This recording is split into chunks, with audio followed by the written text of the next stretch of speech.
Marquiano. Ignacio, ¿qué tal? Muy buenos días. ¿Qué tal, Susana? Muy buenos días. Que es Country Head en el Everest aquí en España.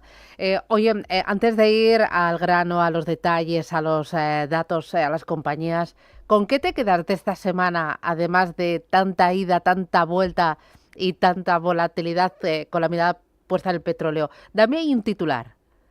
Pues me quedo con que nos acostumbramos a todo y que el mercado se ha estado moviendo con bandazos y sobre todo con esos mínimos que marcábamos el 30 de marzo y cómo se ha recuperado desde que hemos empezado abril. Es decir, como que la guerra ya no pesa tanto, el inversor ya está acostumbrado a otros sustos como el COVID, como el Liberation Day con los aranceles y como que ya espera que cualquier bajada sea un aprovechamiento de futuras subidas y por tanto al final lo que nos quedamos es en qué queda en el futuro y sí, vienen muchos problemas, pero esa volatilidad hay que disiparla de nuestra mente y pensar más en el largo plazo, pensar en qué es lo que lo va a hacer bien los Ujú, próximos ujú. años. Bueno, hay mucha liquidez y sigue habiendo apetito por el riesgo. Como tú dices, a la mínima oportunidad entra dinero a saco. Justamente es eso que dicen en inglés el risk on o el risk off, es decir, buscando riesgo o evitando ese riesgo. Y como dices, vuelve a haber otra vez avidez y lo hemos visto sobre todo en tecnología. El Nasdaq ha recuperado un 10% desde ese 30 de marzo. Los siete magníficos que perdían casi un 12% ya solo están perdiendo un 8% en el año. Han sido los grandes beneficiados de esta semana y también los semiconductores, chips y otros valores de tecnología. Yo aún así sigo pensando que hay que estar en más defensivo y hay que estar en más value, más que tecnología, y creo que algo deberían corregir esos pesos tecnológicos respecto a otros valores. Ujú. Decías que hay que mirar más a medio plazo y a medio plazo tenemos ahí un fantasma que acecha, que es la inflación. Hoy vamos a tener datos de inflación en Estados Unidos, también en Europa, pero hemos tenido ya cifras en China, entre ellos los precios de fábrica. ¿Qué te han parecido los datos conocidos hoy en China? Sí, fíjate, lo de China ha sido noticia porque tras 41 meses de caída en esos índices de precios de producción, han subido un 0,5% y Morgan Stanley apuntaba a la interanual al final del año en 1,2%. Es decir, ya están sufriendo esa subida de precios de energía, sobre todo a nivel de producción, aunque su dato de IPC de consumo bajaba algo respecto al mes anterior, bajaba al 1%. Y ya que mencionas China, realmente te diré, China ha publicado hace poco su nuevo plan quinquenal. Ellos están Ya. proyectando a largo plazo, no están mirando el corto plazo como aquí los políticos. Esperan en 2030 un 30% de producción de renovables, sí, pero no han eliminado la producción energética, pues por ejemplo del carbón, Mm. porque están haciendo esa transición. Aquí los políticos están mirando al corto plazo, aquí en España la demagogia está cerrando centrales nucleares, mientras que los chinos las están haciendo y construyendo a más de la mitad de precio de lo que se construyen aquí en Europa. Por tanto, creo que hay que planificar energéticamente al futuro y debemos olvidarnos de ese petróleo a 60, $70. Es decir, la energía va a seguir aumentando sus precios y tenemos que planificar a largo plazo correctamente y al final posicionarnos en inversión en compañías energéticas. Ujú. Hoy vamos a estar pendientes también de datos de inflación en Estados Unidos y venimos con cierta resaca de otra de las cifras que vigila la Reserva Federal, que es el deflactor PCE. Cuéntame, ¿qué se espera? ¿Cómo ves esto de los precios ahí en Estados Unidos? Sí, mencionas el deflactor del PCE, que era la cifra que salía ayer, pero ya es una cifra antigua porque era dato de febrero, es decir, todavía la guerra no estaba ahí prevista. Hoy el dato que va a salir es el IPC de marzo y ahí me voy a quedar con la general, es decir, sin quitar la energía y ya se está esperando que la mensual suba entre un 0,9 y un 1% y nos vayamos a un anual del 3,4%.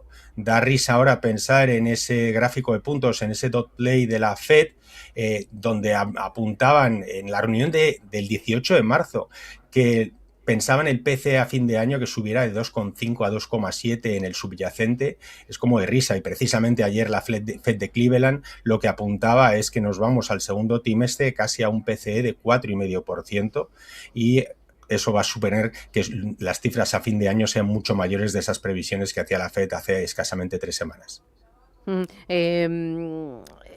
Enseguida hablamos de sectores concretos y valores concretos, pero antes, ¿cómo lo ha hecho esta semana el mercado de la renta fija? Que también ha sido el activo que está mostrando una mayor volatilidad, tanto en los cortos como en los largos plazos, desde que comenzó la guerra.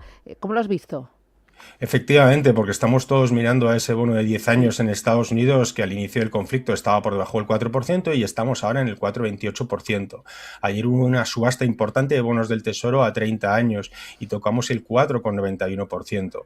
Es decir, que esa previsión de bajada de tipos que podía tener el mercado y los inversores, pienso que cada vez es más difícil que se cumpla. Y es cierto que la Fed lo que ahora tiene que vigilar mucho es ese mercado laboral, si tiene debilidad o no, pero de pasar a bajadas de tipos de 2 durante este año, ahora el mercado ya empieza a hablar de subidas de tipos. Es verdad que depende mucho de esa economía, de cómo vaya, y también de ese mercado laboral, como menciono.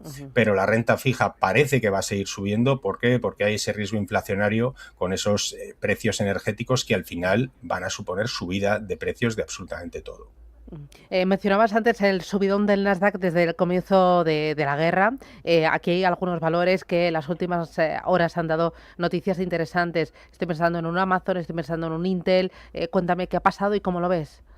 Sí, justamente porque ayer el CEO de Amazon lo que hacía es sí avivar esos 200.000 millones que van a invertir en IA durante este año, y lo que hacía era subir el valor, casi un 5%. Es decir, como que quitaba miedo a otras veces que opinaban las compañías de los siete magníficos, estas grandes tecnológicas, en sus inversiones, y decía que les va a suponer una mejora en rentabilidad. Ya están viendo ingresos por los chips que están diseñando ellos personalmente. Es decir, veían subidas en torno a 15.000 millones por trimestre en esos ingresos a corto plazo, que ya los están teniendo, pero que pudieran llegar a 50.000 millones trimestre si los vendían a terceros. Y mencionabas también Intel, porque ha sido un valor estrella, ha hecho en los últimos 12 meses más de un 200% de subida, lleva un 59% en el año, y trataba yo un poco de mirar las inversiones que ha hecho el gobierno americano, que tiene el 10% de Intel, o incluso Nvidia, que compró el 4% de Intel y que prácticamente ya han triplicado la inversión que hicieron en su día en cuanto a valor hoy mismo. La semana que viene empezamos con más referencias, resultados empresariales, los bancos. Sí, volvemos de nuevo a los grandes resultados empresariales, veremos JP Morgan el lunes, pero la gran batería de financieras será el martes, con Wells Fargo, Bank of America será el miércoles, pero incluso ya Netflix publica el jueves que viene. Es decir, otra vez los resultados van a mandar o van a marcar la tónica en el mercado, veremos si suben expectativas y si no ven una problemática con el conflicto de Irán y con esa subida de precios de energía.